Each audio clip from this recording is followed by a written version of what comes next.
यो भिडियो बिल्कुलै नयाँ भ्लग गर्न चाहनेहरूको लागि हुनेछ, जसलाई भ्लग गर्न त मन छ तर कहाँबाट सुरु गर्ने केही पनि आइडिया छैन। डोन्ट वरी, म तपाईहरुलाई पुरै हेल्प गर्नेछु। मैले प्रपरली भ्लग गर्न थालेको पनि वर्षौं भइसक्यो। दामी गुड भाइब्स।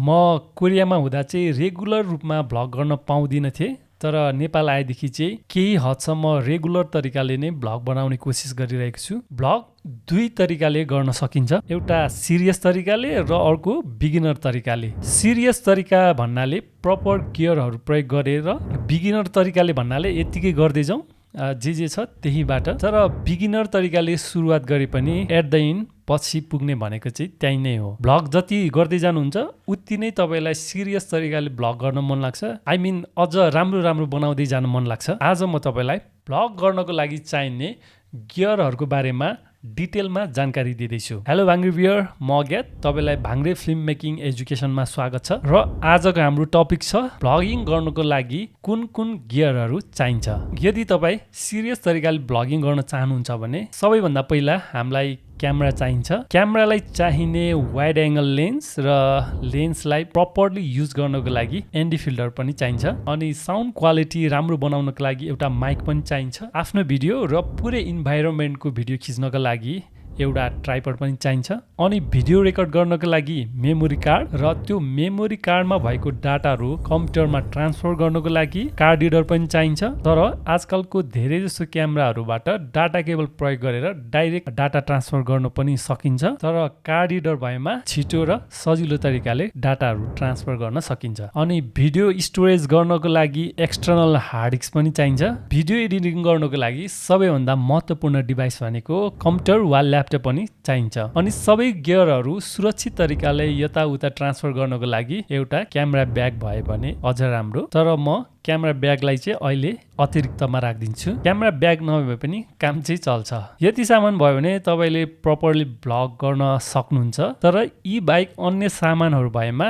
भिडियो क्वालिटी अझै इम्प्रुभ गर्न सक्नुहुन्छ। अन्य सामानहरू के चाहिँदो रहेछ एकछिन हेरौँ है त। यो भन्दा पनि भ्लगलाई अझ डाइनेमिक बनाउनको लागि ड्रोन, गिम्बल र एक्सन क्यामेरा भयो भने अझ राम्रो। एक्सन क्यामेरा पनि थप्न सक्नुहुन्छ है त। ड्रोन चाहिँ स्पेसली सिनेम्याटिक एरियल सटहरूको लागि प्रयोग गरिन्छ।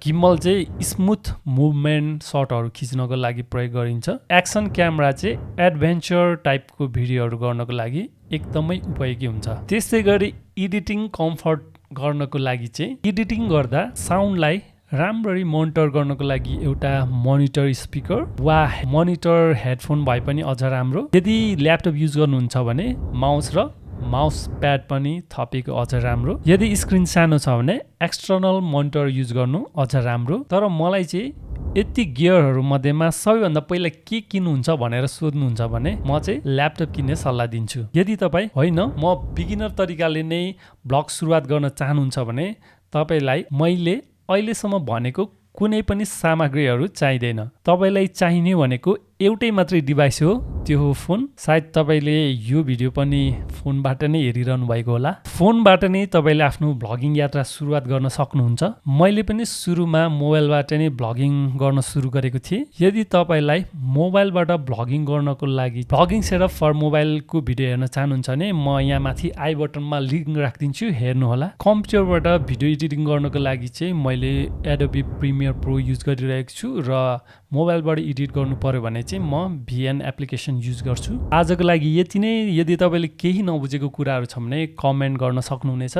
सकेसम्म म त्यो अर्को भिडियोमा रिप्लाई दिने कोसिस गर्नेछु। र यदि मैले मोबाइलबाट भ्लगिङ गरेको हेर्न चाहनुहुन्छ भने म भिडियोको अन्तिममा राखिदिनेछु। र म अर्को भिडियो चाहिँ भ्लगको बारेमा बनाउनेछु, वाट इज भ्लग भनेर। यदि तपाईँ भ्लग गर्ने सोचाइ हुनुहुन्छ भने यो भिडियो सेयर गर्नुहोला र जो सिक्न चाहनुहुन्छ उहाँहरूलाई पनि सेयर गरिदिनु होला। ओलो नो, अब हामी सिधै अर्को भिडियोमा भेट्नेछौँ। Do subscribe and learn more.